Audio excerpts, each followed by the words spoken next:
Hello friends, in this video we are going to talk about passive voice. Passive voice of three indefinite tenses: present indefinite, past indefinite and future indefinite. आइए देखते हैं तीनों का word order. पहले active voice का word order, पहले हम active voice का जनरल वर्ड ऑर्डर देखते हैं. एक्टिव वॉइस में सबसे पहले हम सब्जेक्ट लिखते हैं, उसके बाद हेल्पिंग वर्ब लिखते हैं, उसके बाद मेन वर्ब, उसके बाद ऑब्जेक्ट, उसके बाद आरएस. लेकिन पैसिव वॉइस का जो जनरल वर्ड ऑर्डर है वो इस तरह से हो जाता है. पहले ऑब्जेक्ट आएगा, फिर हेल्पिंग वर्ब आएगी, लेकिन ये हेल्पिंग वर्ब ऑब्जेक्ट के हिसाब से आएगी. फिर वर्ब की थर्ड फॉर्म यूज करेंगे, उसके बाद बाय सब्जेक्ट और फिर आरएस. इसका मतलब ये हुआ कि पैसिव वॉइस में हमेशा वर्ब की थर्ड फॉर्म का यूज होगा, लेकिन एक्टिव वॉइस में टेंस के हिसाब से चेंज होती रहती है.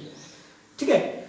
अब देखिए आपके तीनों इंडेफिनाइट टेंसेस, उनका एक्टिव और पैसिव का जो वर्ड ऑर्डर होता है उसको देखते हैं. देखिए प्रेजेंट इंडेफिनाइट का जो एक्टिव का वर्ड ऑर्डर होता है वो इस टाइप से होता है. पहले सब्जेक्ट आता है, फिर वर्ब की फर्स्ट फॉर्म आती है, कभी कभी वर्ब की फर्स्ट फॉर्म के साथ एस, एस या आईएस का यूज करते हैं, फिर ऑब्जेक्ट, फिर आरएस. ऐसा पैसिव वॉइस में देखिए आप प्रेजेंट इंडेफिनाइट में सबसे पहले ऑब्जेक्ट आएगा, ऑब्जेक्ट के हिसाब से इज एम आर का यूज करेंगे, उसके बाद में वर्ब की थर्ड फॉर्म आएगी, उसके बाद में by subject and then RS. तो ये प्रेजेंट इंडेफिनाइट का एक्टिव और पैसिव में वर्ड ऑर्डर हुआ. अब देखिए इसमें मेन चीज क्या है. एक्टिव में हम पहले सब्जेक्ट लिख रहे हैं, पैसिव में हम पहले ऑब्जेक्ट लिख रहे हैं. और इसमें चूंकि प्रेजेंट इंडेफिनाइट में जो है आपका अफर्मेटिव में हेल्पिंग वर्ब का यूज नहीं करते हैं, तो यहाँ हेल्पिंग वर्ब नहीं आई है, डायरेक्ट मैन वर्ब आई है. लेकिन यहाँ हम इज एम आर का यूज करेंगे. ठीक. उसके बाद में वर्ब की थर्ड फॉर्म आ रही है, फिर बाय सब्जेक्ट और फिर आरएस. अब देखिए पास्ट इंडेफिनाइट का जो एक्टिव वॉइस का जो वर्ड ऑर्डर होता है वो होता है सब्जेक्ट प्लस वर्ब की second form plus object plus RS. ऐसे अगर हम पैसिव वॉइस की बात करें पास्ट इंडेफिनाइट टेंस में, तो पैसिव वॉइस में पहले ऑब्जेक्ट आएगा, फिर वॉज वर आएगा, फिर वर्ब की थर्ड फॉर्म आएगी, उसके बाद में by subject and then RS. अब देखिए हम बात करते हैं फ्यूचर इंडेफिनाइट टेंस की. फ्यूचर इंडेफिनाइट टेंस में एक्टिव वॉइस में देखिए आप word order subject plus will shall plus verb first plus object plus RS. Passive voice में देखिए आप वर्ड ऑर्डर फ्यूचर इंडेफिनाइट में ऑब्जेक्ट आएगा, ऑब्जेक्ट के बाद विल शैल आएगा, विल शैल के बाद बी का यूज करेंगे हम, plus verb third plus by subject and then RS. तो ये तीनों इंडेफिनाइट टेंसेस के एक्टिव और पैसिव के वर्ड ऑर्डर हुए. ठीक है. अब देखिए मेन चीज क्या है. आप यहां देखिए प्रेजेंट इंडेफिनाइट में आप याद रखिए कि पैसिव वॉइस में हम इज एम आर का यूज करेंगे. ठीक है. पास्ट इंडेफिनाइट में हम वॉज वर का यूज करेंगे, और फ्यूचर इंडेफिनाइट में जो एक्टिव वॉइस की हेल्पिंग वर्ब है अर्थात विल शैल वो आएगा और उसके साथ बी का यूज करेंगे. देखिए आप पैसिव वॉइस में विल शैल प्लस बी, और तीनों इंडेफिनाइट टेंसेस में हम मेन वर्ब की थर्ड फॉर्म का यूज कर रहे हैं. Third form third form third form. ठीक है. तो पैसिव वॉइस में हमेशा वर्ब की थर्ड फॉर्म का यूज होता है. किसी भी सेंटेंस का, किसी भी टेंस का, किसी भी टाइप के सेंटेंस में हम पैसिव वॉइस में हमेशा वर्ब की थर्ड फॉर्म यूज करेंगे, फिक्स्ड है. ठीक है. अब देखिए हम बात करते हैं एक एक टेंस की. पहले हम लेंगे प्रेजेंट इंडेफिनाइट टेंस. देखिए इसके एग्जांपल लेते हैं प्रेजेंट इंडेफिनाइट के.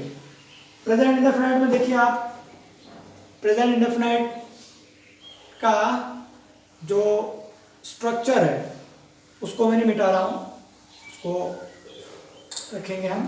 देखिए अब इसकी एग्जांपल लेते हैं. देखिए स्ट्रक्चर आपके सामने है दोनों का, एक्टिव वॉइस का भी और पैसिव वॉइस का भी. एक्टिव वॉइस में लिखा subject plus verb first plus S S I S plus object plus R S, और पैसिव वॉइस में लिखा हुआ है object is am are plus verb third plus by subject plus R S. अब देखिए इसके एग्जांपल्स लेते हैं हम. देखिए जैसे सेंटेंस है, मान लीजिए सेंटेंस हमारा मोहन रीड्स अ पोएम. ये हो गया आपका एक्टिव वॉइस में एक सेंटेंस. अब देखिए जब इसकी पैसिव वॉइस बनाएंगे तो पैसिव वॉइस में क्या हो जाएगा. पैसिव वॉइस में सबसे पहले हमको ऑब्जेक्ट देखना पड़ेगा. तो तो देखिए ऑब्जेक्ट जो जनरल वर्ड ऑर्डर है उसको देखिए आप, ऑब्जेक्ट एम बी के बाद आता है, ये जो हमारा जनरल वर्ड ऑर्डर है सारे 12 टेंसेस के लिए ये लागू होगा। तो यहाँ देखिए आप ऑब्जेक्ट के बाद जो है वो सॉरी एम बी के बाद ऑब्जेक्ट आ रहा है।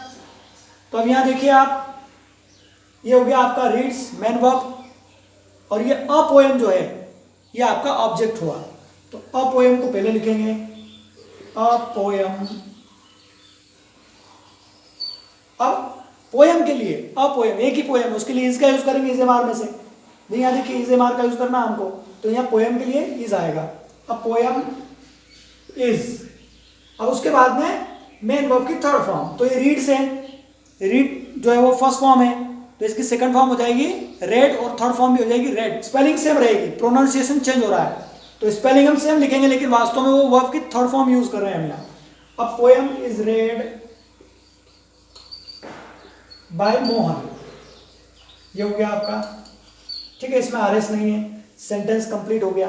सपोज ये सेंटेंस आपका अगर निगेटिव होता तो क्या होता, एक्टिव वॉइस में निगेटिव जो वैसे हो जाता, मोहन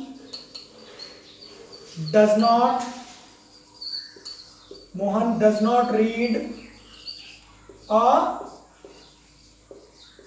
पोएम, ये आपका एक्टिव वॉइस में निगेटिव हो गया। तो उसकी पैसिव वॉइस क्या हो जाएगी, कुछ नहीं करना आपको, ये जो हेल्पिंग वर्ब है, हेल्पिंग वर्ब के बाद नॉट लगा देंगे।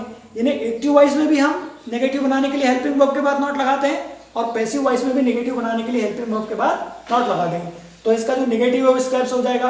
अब poem is not read by Mohan, ये आपका एक्टिव वॉइस में नेगेटिव हो गया। सपोज आप इसको इंटरोगेटिव बनाना चाहते हैं, तो इंटरोगेटिव जो है वो एक्टिव वॉइस में कैसा हो जाएगा, डज पहले आ जाएगा, does Mohan read a poem, does Mohan read a poem. तो एक्टिव वॉइस में क्या हो जाएगा, is a poem read by Mohan, ये हो गया आपका इंटरोगेटिव। सपोज सेंटेंस आपका इंटरोगेटिव नेगेटिव है एक्टिव वॉइस में, does Mohan not read a poem, does Mohan not read a poem, ये इंटरोगेटिव नेगेटिव हो गया। तो उसकी पैसिव वॉइस कैसे बनेगी, इज पहले आ जाएगा, हेल्पिंग वर्ब, रूल वही है, इंटरोगेटिव बना रहे हैं तो एक्टिव वॉइस में हम हेल्पिंग वर्ब को सब्जेक्ट के पहले लिख रहे हैं, पैसिव वॉइस में हम ऑब्जेक्ट के पहले लिखेंगे। तो ये हो जाएगा is a poem not read by Mohan, ये हो गया आपका इंटरोगेटिव नेगेटिव। अब सपोज आप इसके लिए क्वेश्चन बनाना चाहते हैं, जैसे मान लीजिए सेंटेंस है व्हाट डज मोहन रीड, मान लो क्वेश्चन आपका इस टाइप से हो गया, व्हाट डज मोहन रीड, ये आपका क्वेश्चन हो गया। तो कुछ नहीं करना हमको, हम जो है केवल ये देखेंगे कि इसमें ऑब्जेक्ट क्या है। तो ये वर्ड से हम क्वेश्चन कर रहे हैं, इसका मतलब ऑब्जेक्ट है नहीं, ऑब्जेक्ट मिसिंग है, ऑब्जेक्ट जानने के लिए हम क्वेश्चन कर रहे हैं। तो ये वर्ड स्टार्टिंग में रहेगा, अब ये सब्जेक्ट इसमें जो है एक्टिव वॉइस में पहले आया, पैसिव में भी क्वेश्चन वर्ड पहले ही आएगा। तो ये हो गया व्हाट, पैसिव क्या बनेगी इसकी, व्हाट। अब व्हाट के साथ यूज आ जाएगा, what is read by Mohan, ये हो गया आपका passive voice, what is read by Mohan, ठीक है। तो यह आपका प्रेजेंट इंडेफिनाइट टेंस का पैसिव वॉइस हो गया, बहुत सिंपल है। अगर आपने एक इंडेफिनिट का समझ लिया तो तीनों इंडेफिनिट का आपको बहुत इजीली समझ में आ जाएगा। अब देखिए सपोज ये जो आपका प्रेजेंट इंडेफिनाइट है, इसके एग्जांपल्स को हम पास्ट इंडेफिनाइट और फ्यूचर इंडेफिनाइट में कन्वर्ट करते हैं। देखिए आप, जैसे मोहन रीड्स अ पोएम, इसको हम पास्ट इंडेफिनाइट में कन्वर्ट करना चाहते हैं, तो इसमें से वर्ब में से एस हटा देंगे तो वो रीड हो जाएगा, लेकिन रीड ही वो सेकंड फॉर्म है। Mohan red a poem, sentence आपका इस टाइप से हो जाएगा, Mohan red a poem, spelling same है, प्रोनाउंसिएशन बदल रहा है, सेकंड फॉर्म और थर्ड फॉर्म का रेड हो जाता है, रीड रेड रेड, ठीक है। तो मोहन रेड अ पोएम। अब देखिए यहाँ हम प्रेजेंट इंडेफिनाइट में इज एम आर का यूज कर रहे हैं, लेकिन पास्ट इंडेफिनाइट में यहाँ इज एम आर की जगह वॉज वर आ जाएगा पैसिव वॉइस में। Past indefinite tense we use was were in passive voice, ठीक है। तो यहाँ इज एम आर की जगह वॉज वर आ जाएगा, तो यहाँ अ पोएम के लिए वॉज आएगा, a poem was read by Mohan, ये हो गया आपका पास्ट इंडेफिनिट में अफर्मेटिव। सपोज इसको नेगेटिव बनाना चाहते हैं तो एक्टिव वॉइस में जो है नेगेटिव स्टेप्स होगा, Mohan did not read a poem, Mohan did not read a poem, तो उसका पैसिव वॉइस क्या हो जाएगा, a poem was not read by Mohan, a poem was not, was word के बाद नॉट लगा देंगे, a poem was not read by Mohan. अब मान लो इसको इंटरोगेटिव बनाना है तो क्या हो जाएगा, did Mohan read a poem, past indefinite की हेल्पिंग वर्ब डिड है तो डिड को पहले लिख देंगे, did Mohan read a poem. तो इसकी पैसिव वॉइस क्या बनेगी, was a poem read by Mohan. Active voice में भी हम नेगेटिव इंटरोगेटिव इंटरोगेटिव नेगेटिव और क्वेश्चंस में हेल्पिंग वर्ब का यूज कर रहे हैं, केवल अफर्मेटिव में यूज नहीं हो रहा है, प्रेजेंट पास्ट में दोनों में, ठीक है। तो ये अफर्मेटिव है इसलिए इसमें यूज नहीं हो हेल्पिंग वर्ब का। लेकिन जैसे मान लो इसको इंटरोगेटिव नेगेटिव बनाया हमने तो क्या हो गया, did Mohan read a poem, तो इसका हो गया was a poem read by Mohan. इसमें डिड पहले आया सब्जेक्ट के, इसमें वाज पहले आएगा ऑब्जेक्ट के, क्योंकि वॉइस चेंज होने के कारण हेल्पिंग वर्ब चेंज हो गई है और सब्जेक्ट की जगह ऑब्जेक्ट ने ले ली है, और यहाँ पैसिव वॉइस में वर्ब की फॉर्म फिक्स हो गई, दैट इज थर्ड फॉर्म। तो ठीक है, तो क्या हो गया interrogative negative, did Mohan not read a poem, was a poem not read by Mohan. अब मान लीजिए इसका क्वेश्चन बनाना है तो क्वेश्चन वही वर्ड से भी बना सकते हैं, what did Mohan read, past indefinite में क्या हो जाएगा, व्हाट डिड मोहन रीड, तो इसका हो जाएगा what was read by Mohan, what was, ये देखिए ये वाज हो जाएगा, what was read by Mohan, इसकी जगह वाज का यूज कर लेंगे, इसे मार की जगह वाज वर हो जाएगा पास्ट इंडेफिनिट में, ठीक है। अभी हो गया आपका पास्ट इंडेफिनिट टेंस। अब मान लीजिए हम फ्यूचर टेंस की बात करें तो देखिए फ्यूचर टेंस में क्या होता है, एक्टिव वॉइस का देखिए पहले तो स्ट्रक्चर, फ्यूचर टेंस में एक्टिव वॉइस का स्ट्रक्चर इस टाइप से होगा। फ्यूचर इंडेफिनिट की बात करें, इसको भूल जाओ, प्रेजेंट नहीं, फ्यूचर इंडेफिनिट की बात करें, subject plus will shall plus verb first plus object plus RS, ये फ्यूचर इंडेफिनिट का एक्टिव वॉइस में स्ट्रक्चर होता है। अब देखिए उसको पैसिव वॉइस में कन्वर्ट करेंगे तो क्या करेंगे, जो एक्टिव वॉइस की हेल्पिंग वर्ब है विल शेल उनका यूज करेंगे, लेकिन हम बी और लगा देंगे पैसिव वॉइस में, तो विल बी और शैल भी हो जाएगा।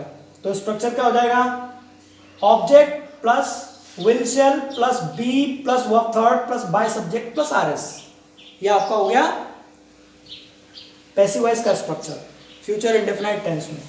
अब देखिए आप, जैसे ये सेंटेंसेस जो अपन ने लिखे हैं प्रेजेंट इंडेफिनाइट के लिए, इनको वापस फ्यूचर इंडेफिनाइट में कन्वर्ट करते हैं।